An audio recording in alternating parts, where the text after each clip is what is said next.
Alright guys, so just a quick video for anybody that wants to put a hitch onto one of these shuttle buses. So what I actually did, you purchase this model from Curt. I'll also put the model in the description. From here to the other side, the bolts, they have to be exactly 40 inches. So this receiver here, it's not at all for this particular setup. I think it's for like a GMC or something, but the only thing that matters for you is the width between this frame rail and that frame rail. So all you're gonna do is, when you get this, you're gonna bolt up these two holes here. These actually line up, and then you're gonna have to drill one hole here, right there, and you're also gonna have to drill one hole right there. You're gonna have to make half inch holes in the frame. And then, I mean, it's actually pretty simple. So you set this up. What I did was I just jacked up this part here to have it sit flush up against the frame, and that way you can do it, you know, all by yourself. I think this was like 170 bucks, so it was actually really cheap. And then I'll show you what I used. So you use this. You can use whatever you want, but just make sure that the bit is a half-inch bit, and it has to be. I use this this attachment. So it's from a half-inch drive. It goes all the way down to a quarter, made by DeWalt. But these are for impact guns. But unfortunately, the impact that I have, which is it's this guy here, it's not gonna cut it. It's not strong enough. So what you're gonna do is you're gonna need something stronger. So I use this. It's a Ingersoll brand W7150, I believe, and it's actually as simple as just taking this off, put this on there, and it did a great job. So this will work for you. The smaller ones won't, or you can use just a regular electric drill. I just didn't have one. So that's basically the setup. I just wanted to show you guys. That's how it sits on that side. So there's 3 holes on each side. I have to drill 2 more, 1 on each side, and then 1 on that side as well.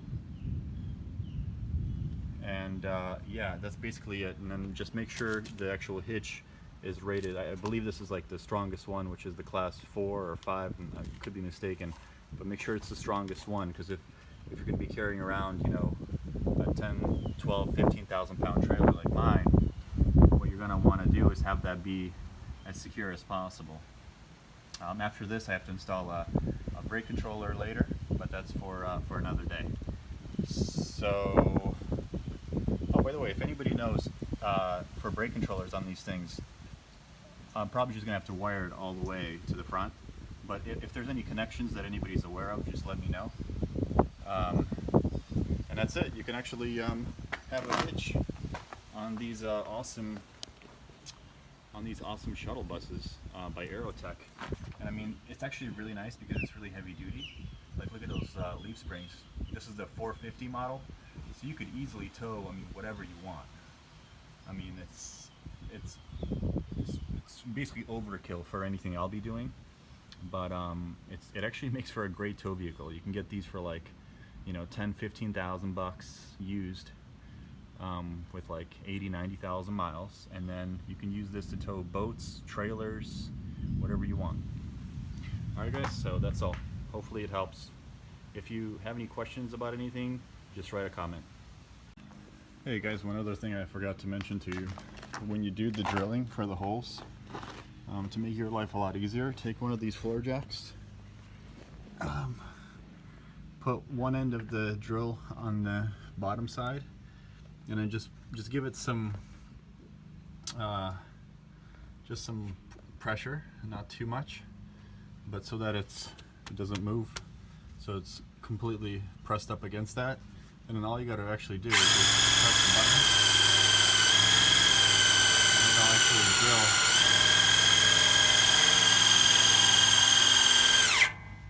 And then you'll actually see it get lit. So what you're going to want to do, so it's kind of done now, so all you got to do is just pump it just a little bit more, continue.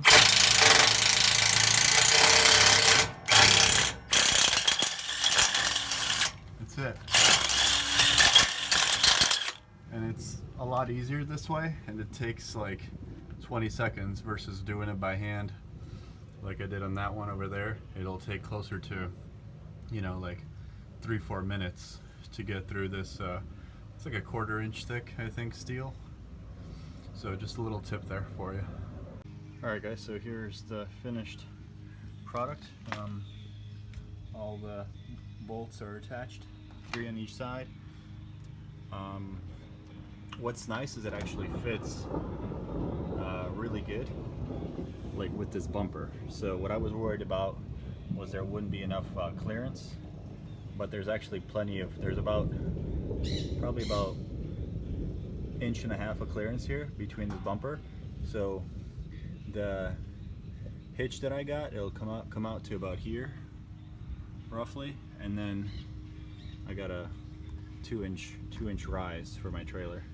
So it's actually fits like amazing, and I'm surprised they don't actually market these this particular hitch for these E-series, E450s, E350s, cabin chassis and shuttle vans and all that. I was gonna say I did check. It is a class 5, so 16,000 pounds max, or let's see, yeah, 16 without the weight distribution hitch. And then you're also going to want to get a class 5 hitch and a class 5 the ball. So the ball that I got from Curt, it's a 30,000 pound ball, so it's overkill, but it's always better to have more heavier duty items than what you would need, and the price difference is only like, you know, like $10-15 for the good one. So, and then I got the Curt extra duty, I think it's a 16,000 pound hitch. So that's it guys. Hopefully more and more people will be able to do this and use these awesome things for towing.